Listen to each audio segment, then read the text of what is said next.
What's up, everybody? Welcome to math class. Nam, I'm gonna let you take it away. Yes, sir. So, this time since we got Mr. Murdock here, we're doing Make It Make Sense, right? Make it make sense. So what we want to make it make sense out of is that the concept of numbers, especially in today's society, right?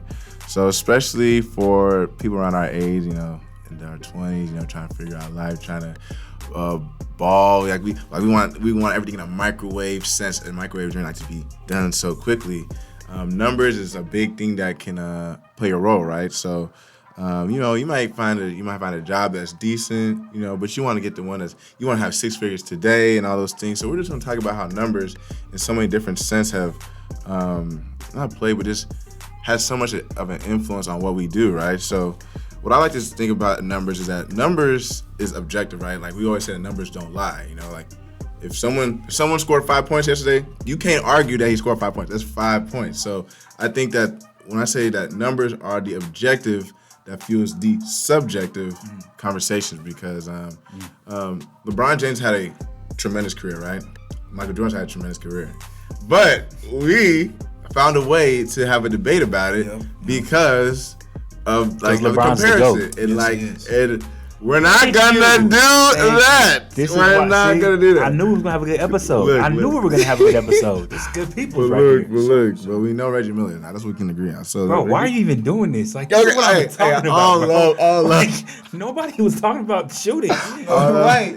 What are we doing? All love to you. This is what happens when people have no argument. Isaiah is behind the camera crying right now. Bro, we're not gonna talk about this right now because that's literally what this is all about, right? Why did you bring up Reggie Miller? Comparison, right, is the thief. Everybody talk about we're gonna Comparison is the thief of joy. Okay, LeBron has had a tremendous career. Michael Jordan has a tremendous career, and then the media will work to have us continually, forever having this conversation. Michael don't care, and for instance, I bet LeBron don't care. Like they care in a competitive sense. We're like, they're living lives.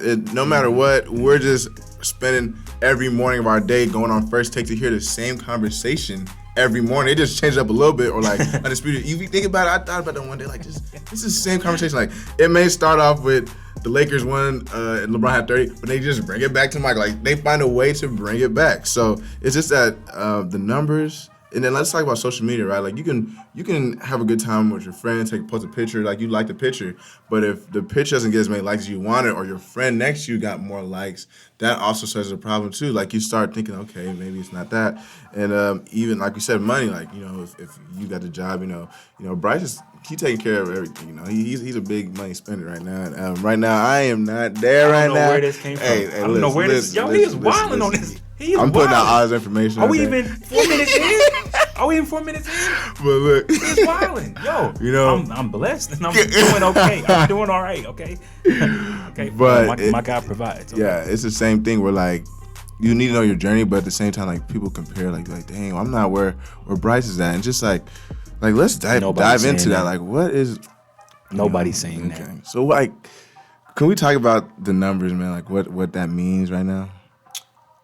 You want me to start? Yeah, go ahead. Man, I think, I've never heard it. I've never heard anyone say that, but what you said is so true. Mm-hmm. The objective really does influence or fuel the subjective. Because once you said he scores 5 points, my first thought is, okay, now someone's going to subjectively say he had a good game or a bad game. Mm-hmm. Someone's going to subjectively say whether or not his opponent played good or bad defense to cause him, to get those 5 points. And so, for me, when I think about numbers, man, I think about I was watching the game yesterday, and one of the announcers had mentioned how a guy had been in the league for 12 years and he was 34 years old.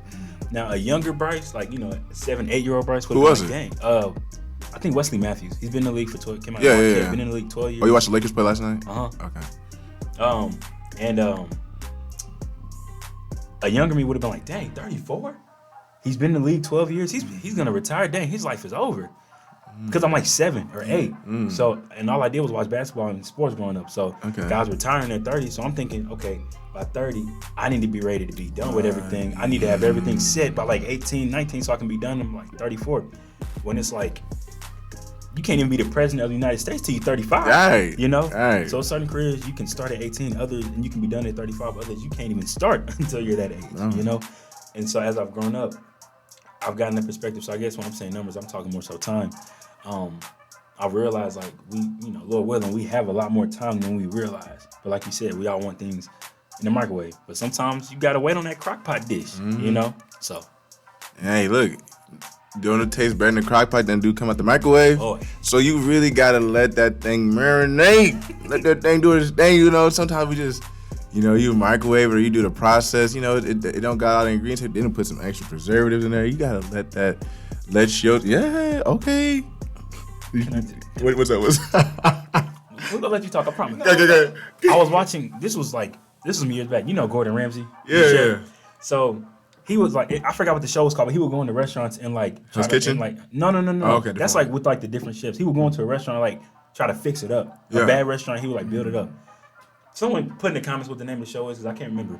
But literally, he at the beginning of the show, he had somebody give him food, and he ate it. He was like, "Is this microwave?" And the chef was like, "No." He was like, "Yes, it is, because it's hot on the outside, but it's cold in the middle." I was like, so think about when you get the microwave stuff, everything on the outside looks great, but it's on the inside.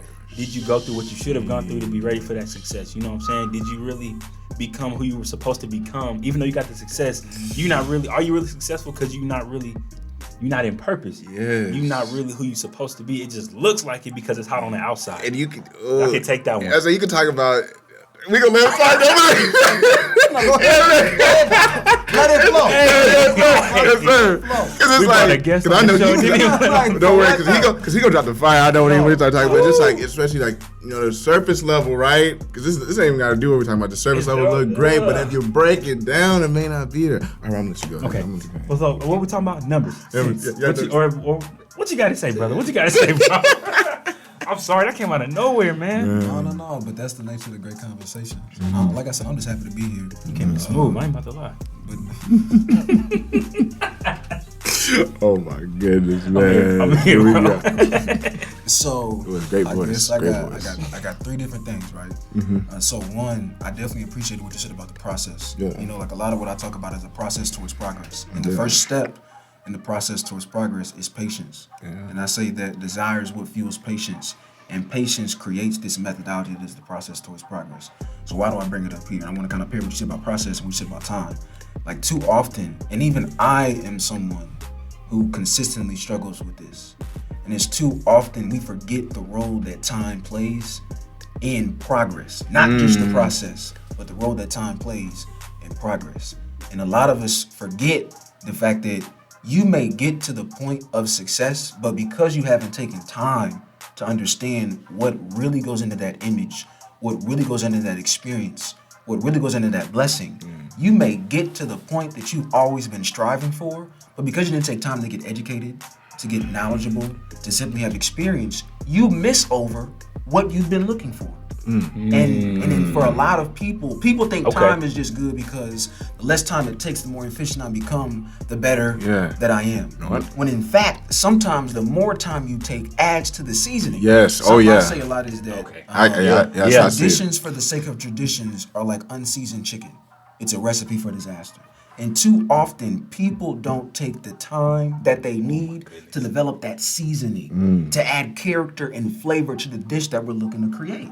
And so when you take that time and pair that with process, that's when you begin to see progress, right? And I think that goes also in the context of this conversation about making it make sense, right? And so something I say is, and I tried to say at the start, is that we make it make sense, S-E-N-S-E, so that we can make sense, C-E-N-T-S, and then that sensational impact all across the senses. And that's what makes that sense. Why do I bring it up here? And it's because, if we get so caught up on the sense, and you forget the sense, you can't make that sensational impact. And there thus is no sense. And it goes back to what you said about the fact that these numbers might be objective, but they impact the subjective. And you can't have one. Well, you can't have one without the other, but you won't get that ultimate destination, right? And then the last thing I'll say is, and it goes back to part of what you were talking about with purpose.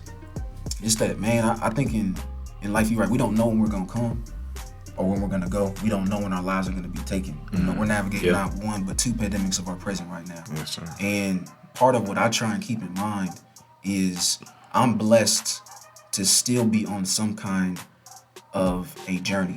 I'm still blessed to be a part of some kind of a process. I'm still blessed to be here interacting with people. And If I know that my life can be taken at any moment, I also know I can be blessed at any moment. And it's practically impossible to be ready. But what I can go back on is saying that if I've been true to my process up to this point, then I've been given what I've needed to be prepared for whatever is coming next.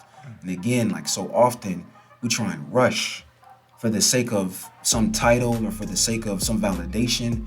And those things are actually rooted in so many other insecurities that might be fueled by these numbers, whether it's the amount of likes you do or don't get, the number of views that you do or don't get, the number of shares you do or don't get, the number of money you do or don't make.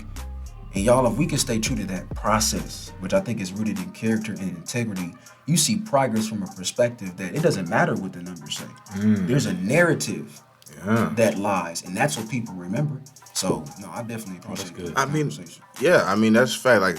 Like you know, because we love sports so much, right? I think that Damian Lillard talked about that one time where you can tell who watches basketball and or who just looks at the stats, right? And there's many games where actually I've watched the game and I'll watch Russell Westbrook. He'll miss 5 shots, right? But they are just straight going to the basket or like open shots, maybe like or like he has to take the shot at the end of the shot clock because he's the best shot maker, right? And you just look at the stats, you think, oh well, but then you have to really look and see what's really going on before you start making these assumptions off of just the numbers. So, yeah, there's way more behind the numbers sometimes. So, and then just like we said, like just embracing that process. Because if you really do microwave the journey, you won't be a proficient in whatever career you want to be. You know, you can have the title and everything, but if we break it down from the surface level, we don't really know everything. So sometimes you do have to embrace it, because even though your friend may have finished something way before you like you're getting a lot of knowledge just going through it, marinating. So can I say something that real quick too? Yeah. This you open beginning, right, saying that numbers don't lie. But something we got to think about is if numbers don't lie, what truth are they telling? And is the truth that the numbers are telling the truth that's true to like your own story? Because you also can't ignore the fact that, especially we got 3 black men here, we are seen as statistics in so many different environments and situations. And that doesn't mean that the percentages may be true at some level. But what does the truth behind those numbers say? And to what extent is that truth consistent or inconsistent with the narrative that we're looking to push? Yeah. And I think that's why stories are so important. Because again, you can find data. You can take a data point. You can use that data point to support whatever it is you want to support. Yeah. But I think that's why figuring out the subjective piece, that sense piece, that message piece, that purpose piece is important, right? Because that's what the numbers are used for. The numbers won't lie, depending upon what truth or story you're looking to tell. Okay. So figure out your story. Wow. I don't know. I just want to add that too. Oh, that's real. That's real. That's good. We can't just blindly look at numbers and just take them for face value. That's good. That's good. That's wonderful. Yeah, that's good. That's good. Yeah, thank y'all for that. Thank both of y'all. That's the end for math class right there. So again, don't forget to like, share, subscribe. Y'all let us know how do numbers play a role in y'all lives. I'll leave y'all with a question. Y'all can talk about it in the comments. Would you rather work that dream job that you love and barely make ends meet? They meet, but they like, I'm talking about their fingernails, like they barely meeting, right? Or work a job that you honestly hate, but I'm talking, you can like go out and buy a Rolls Royce right now if you wanted to. Talk to us. Peace. What's good, y'all? It's your boy Murdock. Make sure you like, share, subscribe the Homeroom podcast on YouTube, and follow us on Instagram for all the latest updates, giveaways, and fantastic details.